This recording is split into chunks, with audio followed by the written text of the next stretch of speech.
Good morning, good afternoon, good evening to you, wherever you are in the world.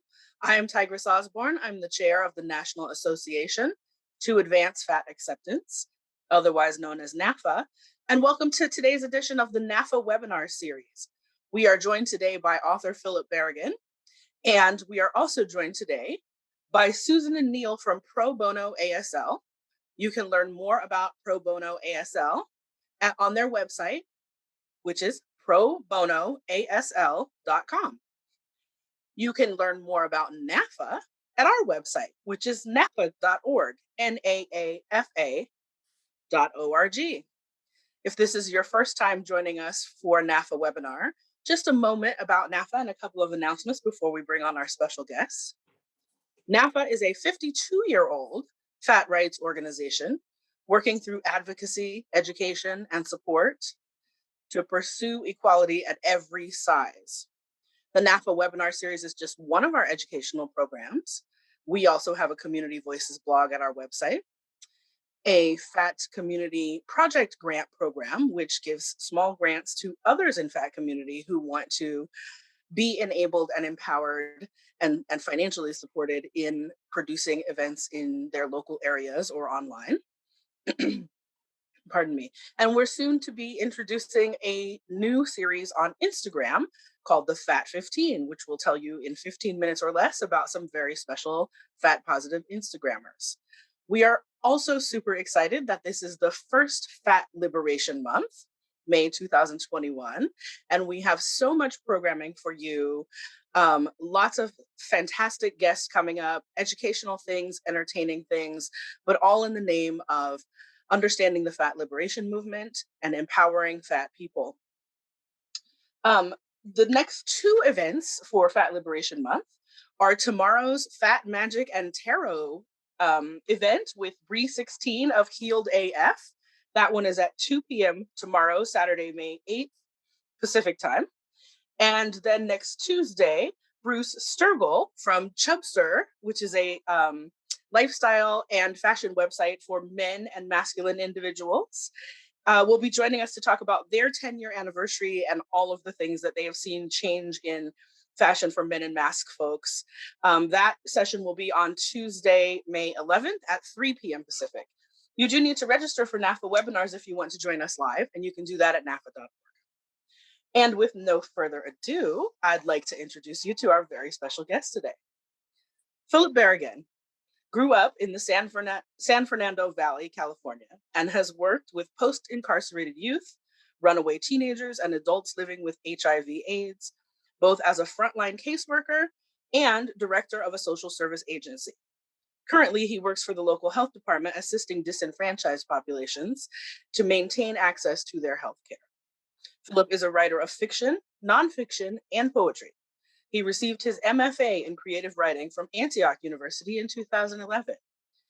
His debut novel, Fatizen 24602, was published by Branch Hill Publications in 2015 and is the basis for Fatizen, the graphic novel, parts 1 and 2, subsequently released by Embonpoint Publishing. He is currently working on a series of essays examining the intersections of fat, ableism, and adoration of the skin you're in. Phil was the co-founder of Girth and Mirth in Long Beach in 1995 and has worked as an advocate and activist for fat community for much of his life. He lives in Long Beach, California with his husband, Mason Arago, where they publish their unique brand of graphic novels under their Embonpoint imprint. Ladies and gentlemen and friends of all gens, please welcome Philip Barragán to the NAAFA Webinar Series. Hi, Phil. Hello, Tigers. It's so good to be here with you. I'm so excited to talk to people about Fatizen. Now, before we get into the book, I do want to let folks know tell folks a little bit about what Fatizen is about, and then I'll say what I was about to say. So I was thinking about what is Fatizen, and in the year since I wrote it, I've learned that Fatizen is several things.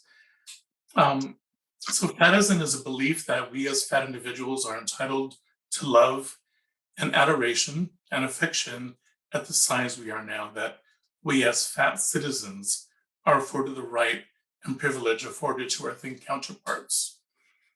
Fatizen is also a statement that we shall not be denied personhood because our bodies break the mold of what is deemed acceptable in society. And Fatizen is an affirmation that we will fight society's efforts to force us to reduce our bodies through dieting or acts of surgical mutilation just to fit in.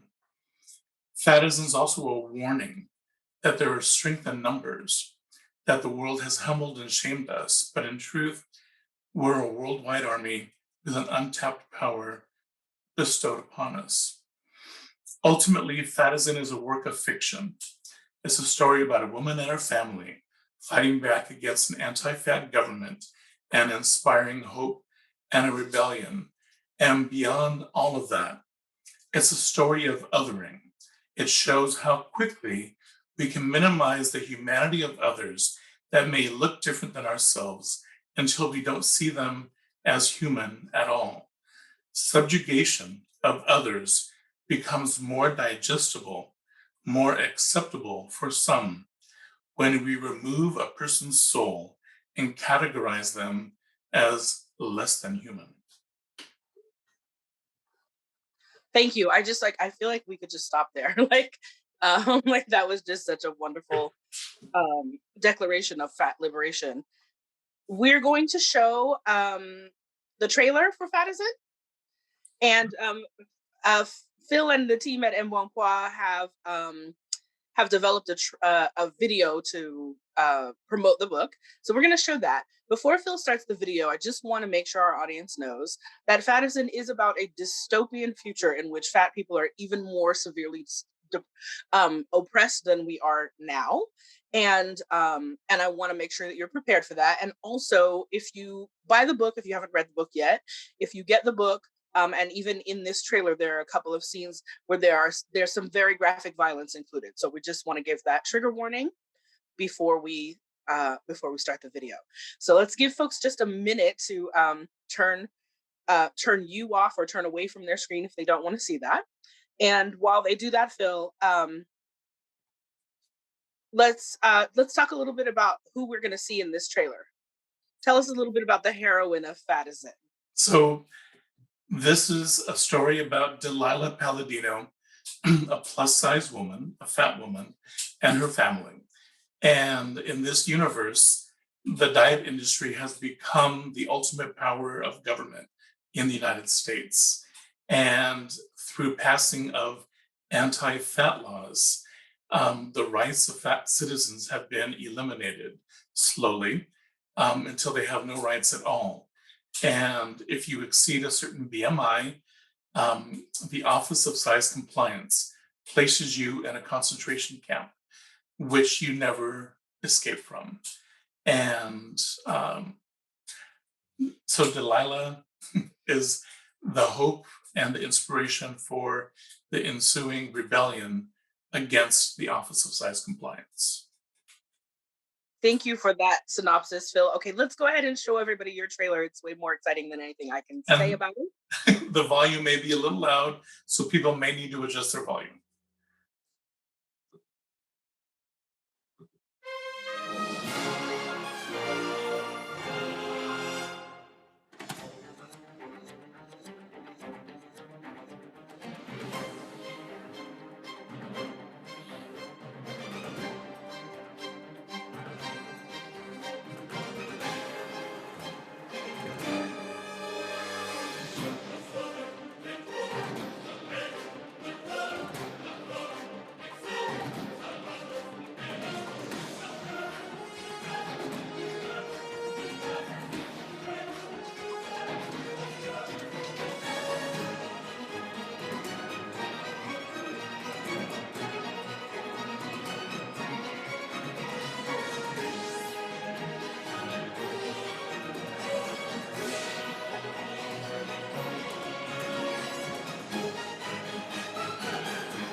Yay! So now that folks are a little bit more grounded, if they didn't come in already familiar with Fatizen, let's go back a little bit, a little closer to the beginning. Did you always know you were going to be a writer? I didn't always know. I knew that I loved writing in school, and I got a lot of positive feedback from my teachers.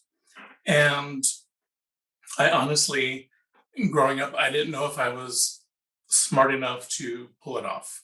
Um, but as I stayed in school and then returned to school as an adult, I found that my love of reading and writing was, there was no pulling away from that. I felt so compelled to explore and study and continue through grad school. And it just, it's, I think some of us just have that calling of what we're drawn to do, whether it's visual arts, or writing, or any, whatever our heart's desire is, what we feel like we're put here to do. And did you always know that you were going to be outspoken about the lives of fat people? Have you always been fat?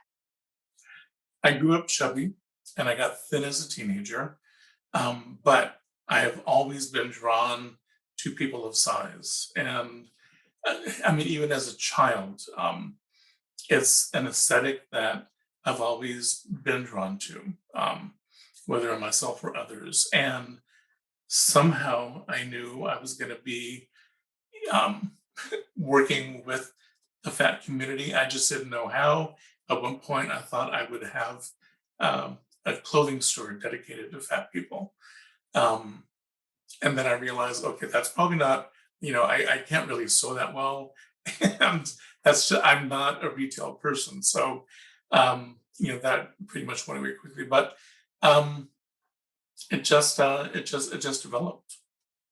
So when did your love for fat folks and your love for writing first come together? Is Fatizen your first fat focused writing project? It is. It started as an essay in grad school and 25 pages, um, actually about various scenarios. And my professor said, these others, not so interesting, but this Delilah character, that's really where you want to focus. And so thank God for that professor. Do you want to give that professor a shout out? Yeah, his name was Leonard Chang, and he was one of the professors at Antioch University when I was there. And so you began developing this in grad school. What was the reaction that you got from your classmates that you were writing this novel about this fat heroine? I was initially a little unsure about the reaction because it was so extreme. I mean, the storyline,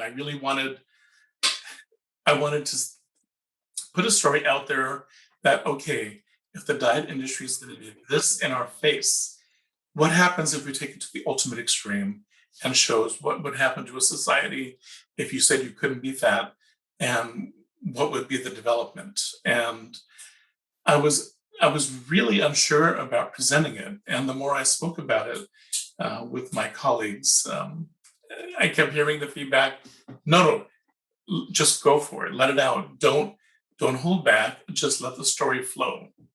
And And, there you go. and how did you get from grad school project to published novel? Well, this ended up being 100 pages at the end of grad school.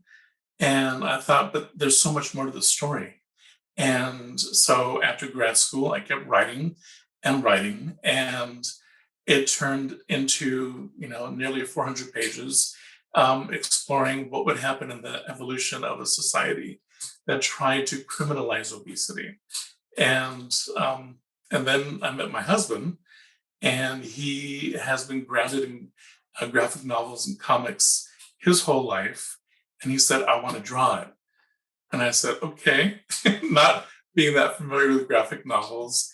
And he'll talk about it when he joins us later. But it became the Fatizen project. It became much more than just the prose novel, obviously. And so, but when you were trying to shop around the prose novel, what was the reaction that you got from the publishing world? That was not easy. I got a lot of no's, a lot of rejection. So many publishers just didn't want to touch it. Um, whether they were the agents or the publishing houses, no one wanted a story that was fat positive, and they were very subtle in their rejection. But it wasn't an easy sell, and ended up finding a very small imprint who were interested in putting it out there, felt they saw the relevance in the story. And I was so happy to find them. But the large houses just weren't ready for it. Because the character, unlike many other fat characters we see in fiction, Delilah doesn't start from a meek and mild starting point. She is self-assured from the very beginning. She has no qualms about her size. So much of what we see in other stories, like Shrill and like Dietland, that have made it to the screen, large and small, they start with characters who are very timid, very unsure of themselves, not happy with their bodies. And it's an evolution of that character coming into their own. My character from the beginning, Delilah, she is like, this is who I am. I love who I am. I don't need to be smaller, and you're not going to stop me. I wanted to show that not all fat people start from a point of, I don't fit in, I don't belong here. I wanted someone to say, I love who I am. There's nothing wrong with who I am or how I look. And I think that's a hard sell, because that's not what mainstream expects or wants from a fat character. Yeah, and in fact, we're so unused to seeing that even fat writers often do not write fat characters at all. Exactly. It's such a taboo, and I know now why that can happen, at least for me, in that there's so many aspects of this. I have found that writing on this subject has unleashed a torrent of opinions from others, even individuals who are supportive of the project and the subject matter have had a hard time with my story, because it doesn't hold back. I don't hold back. I allow my characters to be tormented in a society that's unwelcoming. In many ways, it's not a feel-good story. It is what would happen if this occurred in our society. And even reviewers of the book said this was really tough to go through. People who I knew who embraced the whole project said, well, I felt like people were going to run through and open my door of my bedroom and yell at me for reading this, because it was so challenging. And we don't even have to get into the trolls out there who had an awful lot to say that I'm glorifying obesity by putting the story out there with characters who aren't apologetic, who aren't wanting to downsize their body. And I found that the pushback is significant from every corner, every group of society. And it let me know how passionate people are. Even friends of mine who I didn't know had issues about size came out and said, I'm not comfortable with the 50 pounds I'm carrying. And so, it really let me know how pervasive fat issues are among so many people. Well, what about the supportive feedback? What kind of positive feedback did you get when the book came out? There were so many individuals that let me know, thank you for writing something like this, putting characters out there like this, people who aren't apologetic, showing, how hatred of others, especially of fat, how it has affected them. And so many individuals who are fat in our society have gone through so much. And I've heard back from at least those who have read the book that they appreciated a story where they can see themselves in it parts of themselves even, and that there's not enough fat characters in fiction, that there's not enough representation, and there still isn't. I mean, there's Faith, which is a character known as Zephyr in Valiant Comics that has come out, um, and it's a little fluffy. It's nice that that image is there, but it's so few and far in between, and so often fat is just ridicule, and even people who were supportive of my project before they read the book, they were kind of laughing, saying, "So what, is this a comedy?" I said, "Why don't you read it and tell me how much you laugh?" It is not, it is not a comedy, and we're so used to being the trope of comedians. You know, fat is the butt end of a joke, and I wanted to show it's anything but. We're talking about real people, real individuals, and that it is not an easy journey. So So, do you think we're on the way to the future that you described in your novel? I think that the diet industry remains incredibly powerful. We're talking, you know, billions of dollars every year. And our society is so geared toward weight loss, in the workplace and family members, among friends. It is pervasive. And as much as there's starting, the tide is moving in the direction of having fat characters out there, like Suri Walker's Diet Land, that was turned into a one season show. Um, and that was really kind of in your face. We're starting to see glimpses, you know, even within fat liberation, fat acceptance, more out there, more visual representation. There's still, there's a huge barrier that we face in terms of what's acceptable in society.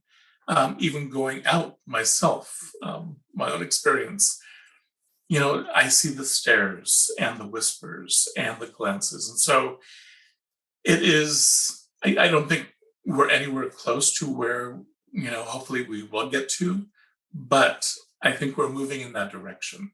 It's just, it's a challenge. And it, I think we all. Hold on, I want to clarify. You think we're moving in the direction of more empowerment, not in the direction of the dystopian future that you've described? Yes. Okay. Yes. So there is a hopeful ending.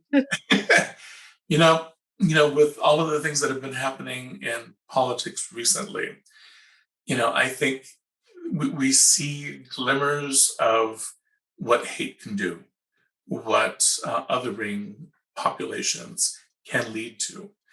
And I think, you know, like any other dystopian story, Fatizen is a warning that we could go down the wrong path, depending on the powers that be.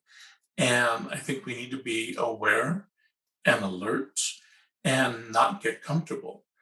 I think we see what happens in the world in general when we think we've made success in a certain area, and then we see the backlash growing behind the scenes, off camera, of of the other forces, the darker forces that are trying to eliminate certain aspects of freedom.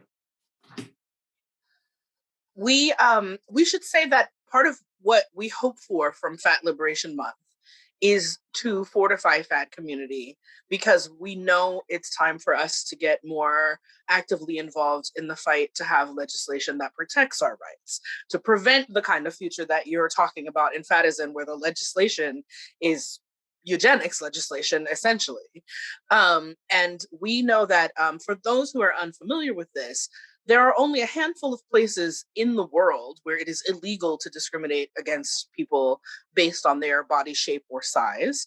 You can find more information about that under I think it's under the Learn More tab on the NAAFA.org website. And there are a couple of places in the US right now where folks are working towards more such legislation.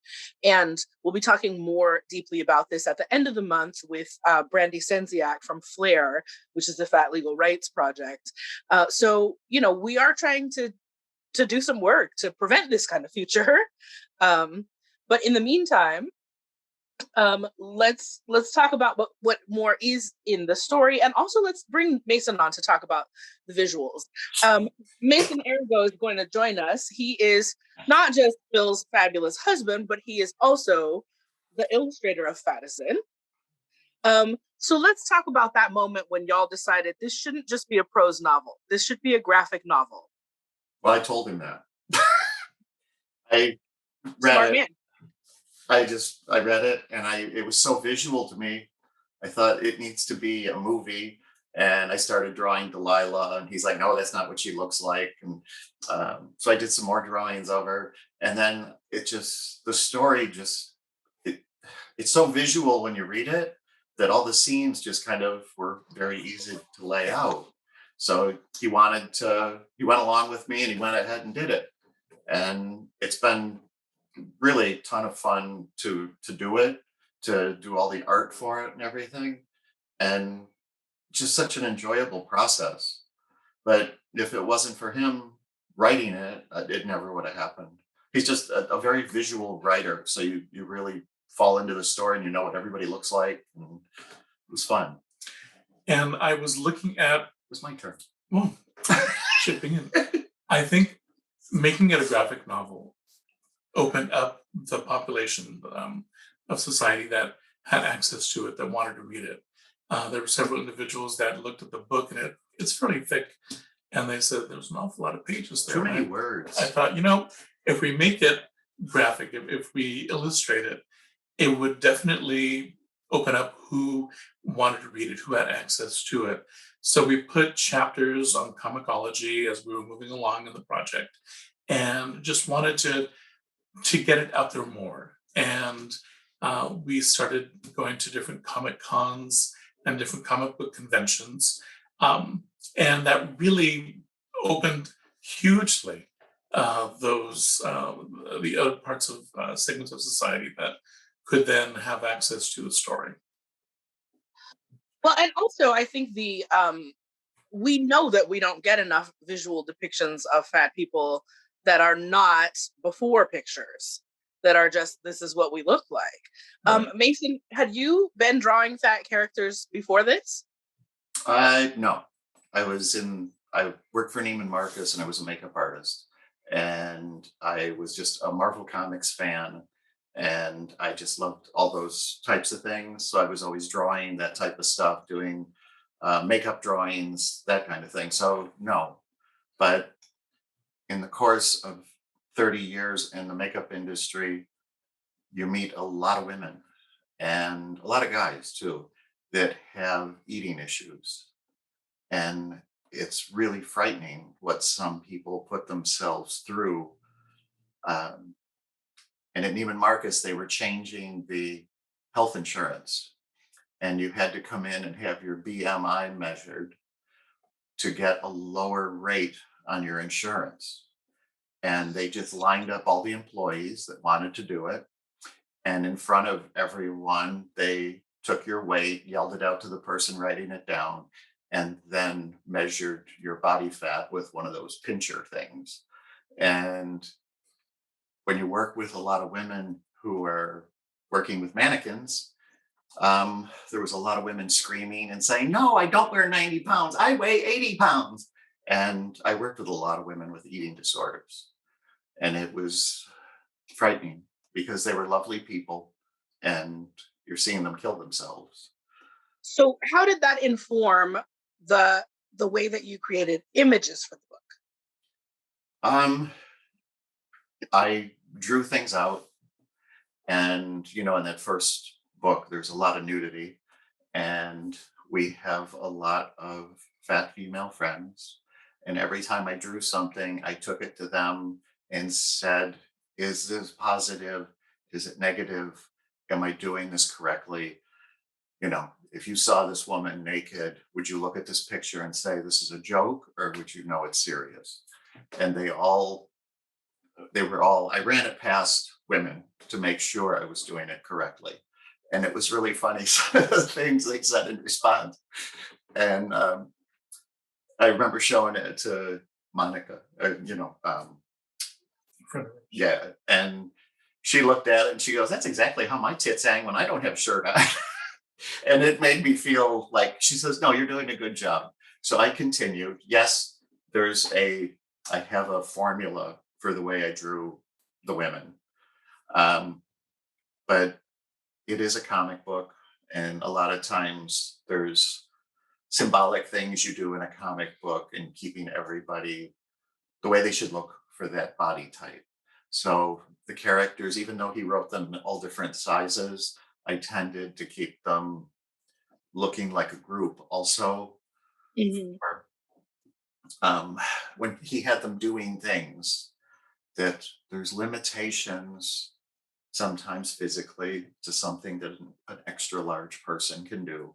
So I did them at a size so that what he was writing could be physically possible.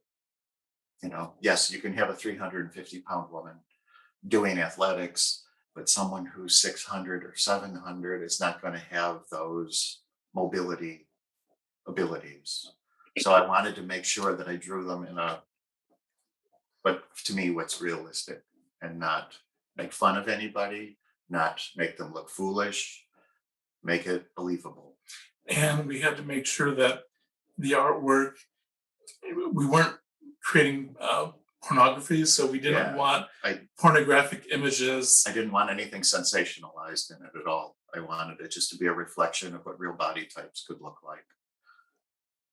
So you mentioned Mason being a Marvel fan, and I know, Phil, when we first talked, you mentioned a set of characters from the Dread comics. Yes. And can you talk about those characters a little bit, and just like the two of you, I know beyond Marvel, just like in the world of comics and graphic novels, where do fat people show up other than Fatizen? So one of the storylines in Judge Dredd involves a group called the League of Fatties. And they are a very politically incorrect group of fat kamikazes, and they are very militant about getting food and eating food and having food contests in a very dystopian world that is the Judge Dredd universe.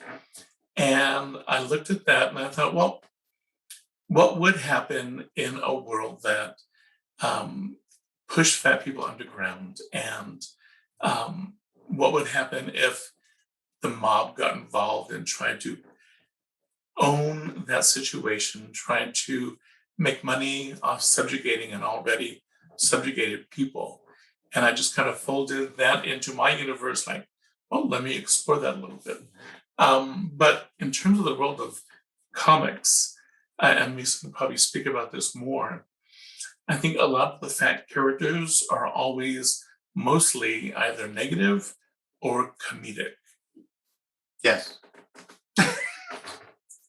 Yeah, like Etta Candy in Wonder Woman, She was the very cute little chubby woman, but she was just Wonder Woman's sidekick, and she was there for comedy relief. No matter how heroic her deeds were, she was the comedy relief. And the fat best friend, the funny fat best friend. Yeah. They're never usually the lead. There is the Kingpin that is a big mob boss. Yeah, but there again, he's a villain. Yeah. So it's never the hero, never the one to champion the rights of others. Unfortunately. Yeah. So I'm going to ask Mason and Phil a couple more questions, but for those of you who are here with us live, now's a great time to start entering questions in the chat. If you would like me to ask something on your behalf, please type the word question at the beginning of your question so that I know you're not just talking amongst yourselves in the chat. So let's, while we give folks a minute to put their questions in, let's talk about how you ended up with Embonpoint.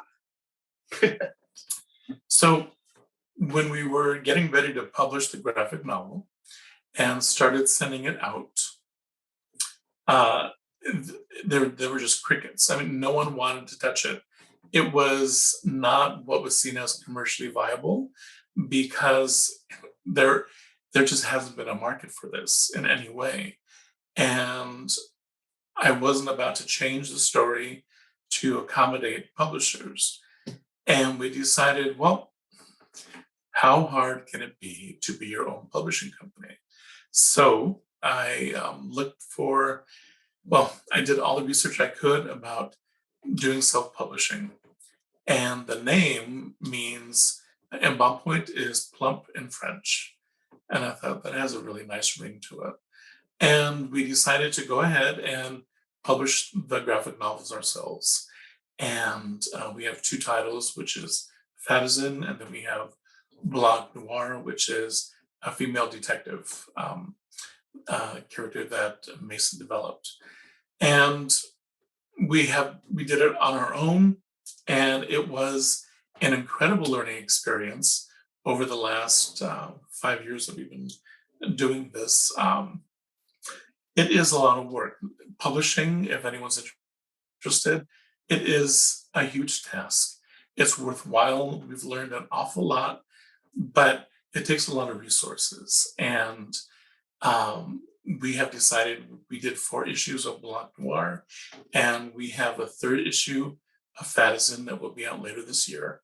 And then we may put in Bon Point to rest in terms of putting any new content out so we can work on other projects because it is absolutely consuming of all time in our lives to get these issues out.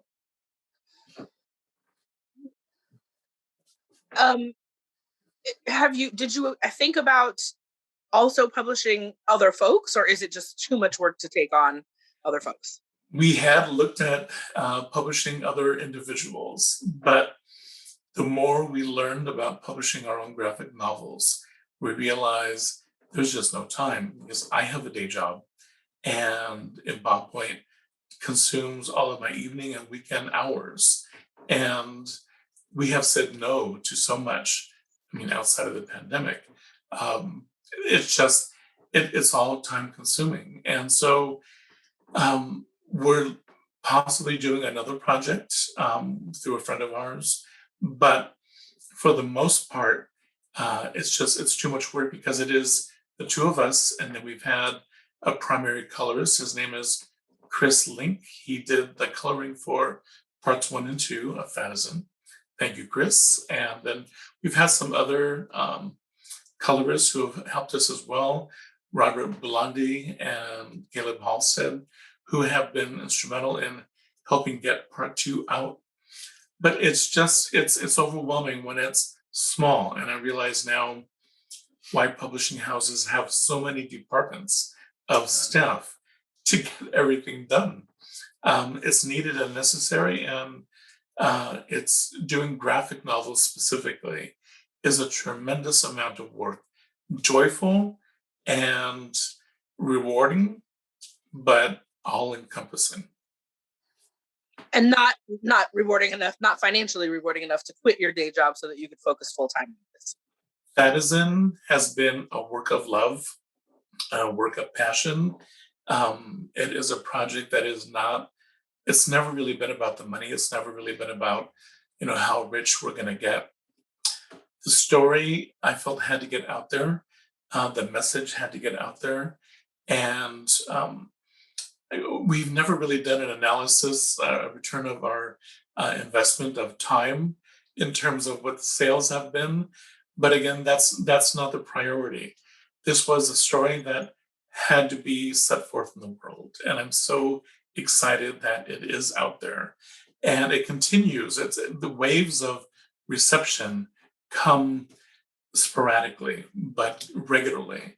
And I love hearing the positive feedback.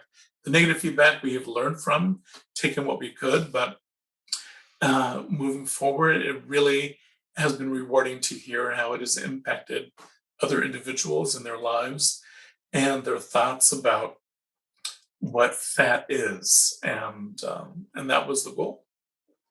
The book, the thing that a lot of the trolls, when they put out comments, I really wondered if they even read it. Because when I read it the first time, I was like, oh my God, this is about the Holocaust. This is about World War II. Oh, wait a minute. No, this is about slavery in the United States. No, it's about the way we treat other religions. No, going just past the fat characters, there's also this whole encompassing of all forms of prejudice and bigotry against what others, all others. And if people read it and they don't see that, they've missed a big point in the book.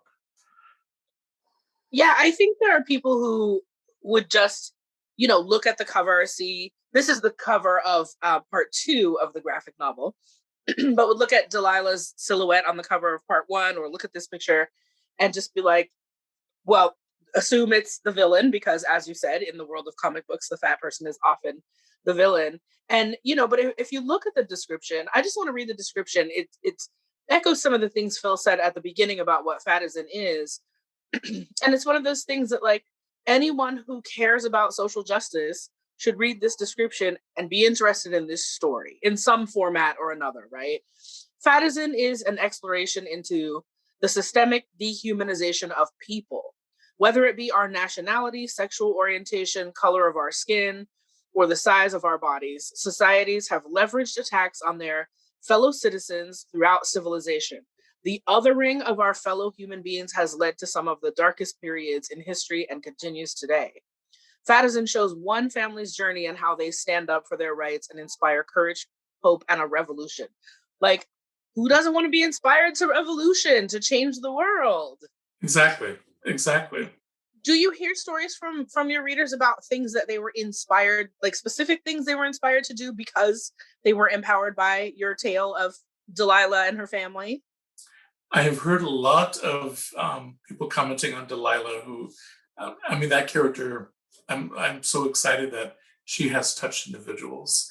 To think about how seeing her, and beyond just wanting her as their best friend, how it's made them think about themselves and how they fit in with society. And it always pleases me to hear that.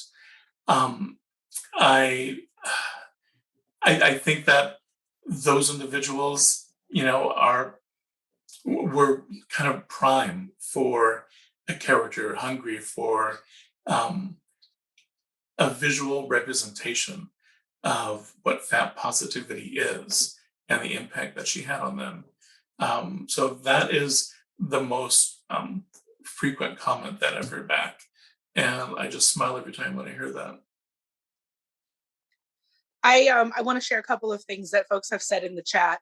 First of all, gratitude. I just want to say how much I appreciate the honesty and openness of the speakers.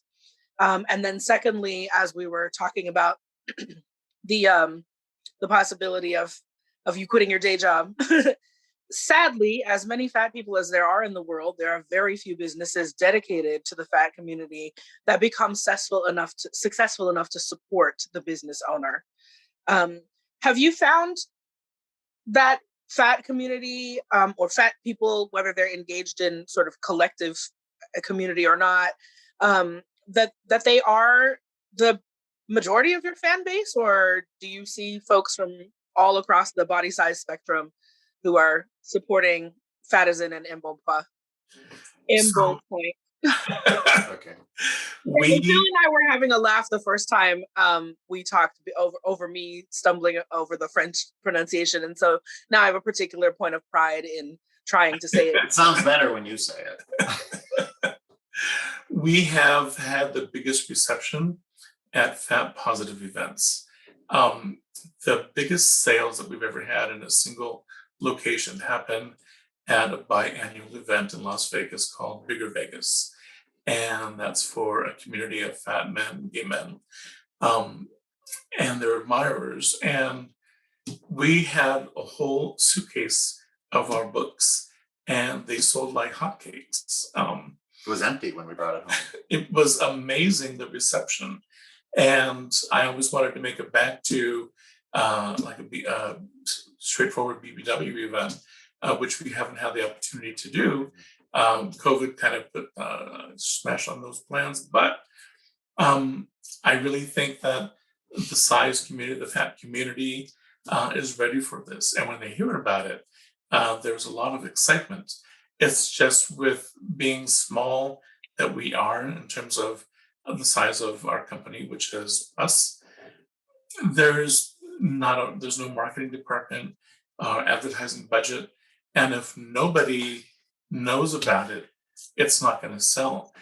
People don't hear the word about it if it doesn't come across their social media, and I see and I know the benefit of marketing campaigns, because it's vital to get the word out of the fact that it exists for individuals to then have access to it, purchase it, and enjoy it. I want to go back to something from your bio, because you just mentioned the fat positive events, and in your bio, you talked about being one of the co-founder of Girth and Mirth in Long Beach. Yes. Can you tell our audience who doesn't know Girth and Mirth what's that all about? So the Girth and Mirth movement was founded actually in the late 60s by Charlie Brown, a fat advocate who's still around, gratefully, and I've gotten to know him. Girth and Mirth is a social organization that had chapters across the country, part of the affiliated big men's clubs, and a lot of it was pre-internet. And these chapters provided a monthly gathering for fat individuals and their admirers in the gay community. And we created the Long Beach chapter due to the need that we had saw in the community. And again, I say pre-internet because the success of the group before the internet really hit was incredible. And it was really the only place in Southern California for fat gay men to gather, meet other people, establish friendships, begin relationships. It was vital. And I was so excited to be part of that kind of organization that geared itself toward creating a safe space for fat individuals to not feel judged, to be acknowledged, admired, and adored. And I think Phil, my entry point to fat community and to fat activism was also through nightlife. I used to run a nightlife event, a POC centered hip hop party in Oakland, California called Full Figure Entertainment. We had a lot of folks who thought if we talked too much about the politics, that meant we couldn't party. And we threw a hot party, by the way. It was a good party. How did politics and social life intermix in your chapter of Girth and Mirth, or as much as you know, other chapters? So there wasn't a lot of politics or fat advocacy going on in the group. There was such a hunger for that safe space to meet people. Lifelong friendships followed from that organization, and of course, many relationships. But we didn't do a lot of programming, a lot of workshops. Those happen more at the annual convergence, where all the affiliated big men's clubs gathered in one location once a year, and we had workshops for the community. That's really where that kind of programming happened. I put out a newsletter monthly for the group, and I fit in all the related social justice that I could for the community. But that's pretty much where it stopped. People wanted to dance, people wanted to meet, people wanted to date, because the avenues available at that point were fairly limited. And I was happy that at least it met that need, which was so vital. And then the internet hit, and well, we all know what happened with that. Folks found other ways to find each other and the in-person gatherings changed a lot. It's a very similar pattern when you look at the history of NAAFA and chapters, local chapters, and now being a mostly, centered online kind of organization. So you were so deeply immersed as an activist and as a party organizer, event planner in like specifically a fat gay men's community. Why didn't you write a novel about a fat gay man? I have often been asked about that. And I wanted to write away from myself. I didn't want to write an autobiography, which I'm actually doing now through my book of essays. I wanted to make it a little more distant, and I didn't want to make it about the fat gay community.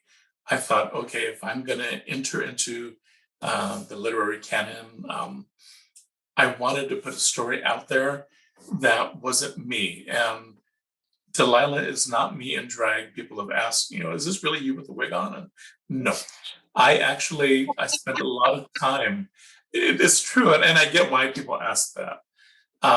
I spent a lot of time talking to women, my mother, other women that I knew, to find out, how do women react to different things? And where I went to school, Antioch is a very social justice oriented university.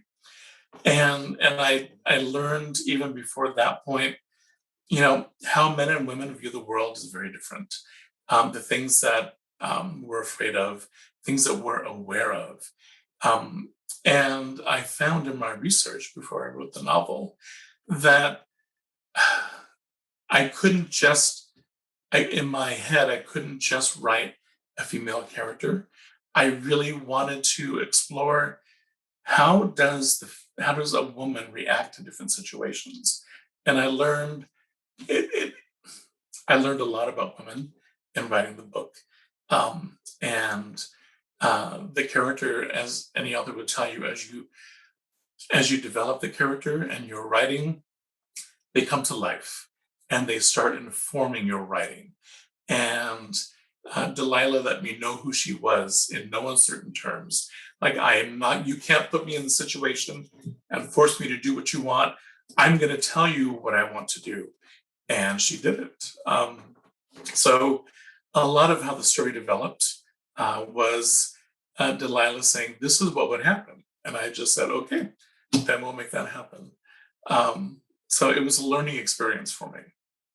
I know sometimes folks who are not creatives think that we sound a little strange when we start talking about the characters speaking to us, but in fact, a lot of writers have that exact experience of like, I am channeling what this character wants me to, what they want to do, not what I want them to do.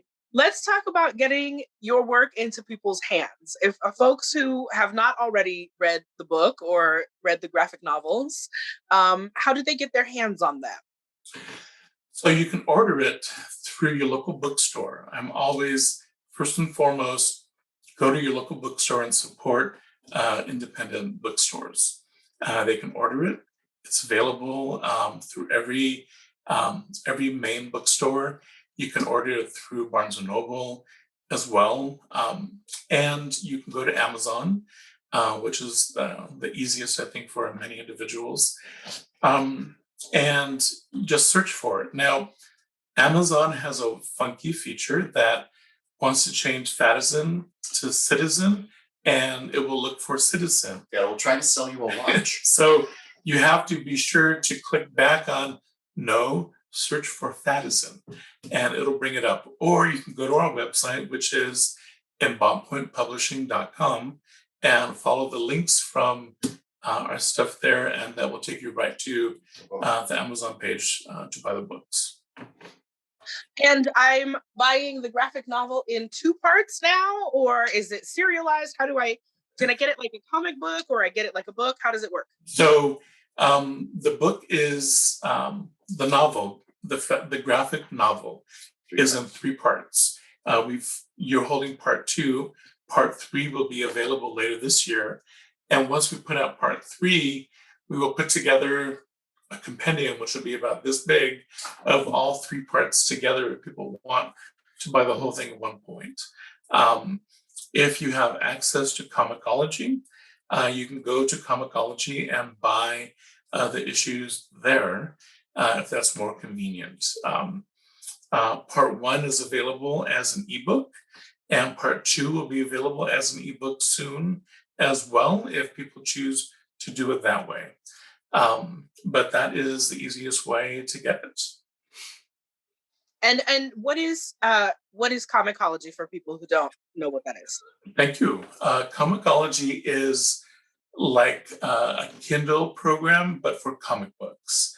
And you can download the program. Comicology is an Amazon company, like Kindle. So But it's not for a Kindle. it's not for a Kindle. You can watch it on any smartphone or tablet. And you have to download, I believe, a program for Comicology. There's an app, and then buy it on the Comicology site, which is there's a link to it on our Embank Point webpage. Can I say something about the first book? Absolutely.